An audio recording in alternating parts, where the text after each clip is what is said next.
Hi friends, ఈరోజు మేము party పని మీద ఆఫీస్కి వెళ్ళినప్పుడు అక్కడ ఒక ప్రోగ్రాం చేయడం జరిగింది.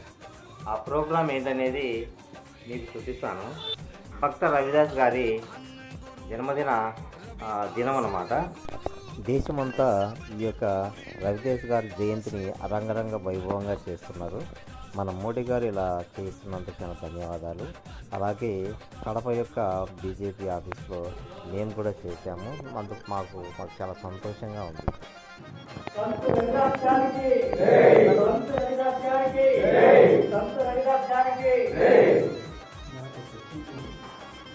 ప్రోగ్రాం సంబంధించి మన అధ్యక్షుల వారు అలాగే మన జిల్లాకు సంబంధించిన నాయకులందరూ కూడాను చాలా బాగా గ్రాండ్గా ఈ ప్రోగ్రాం చేయడం జరిగింది.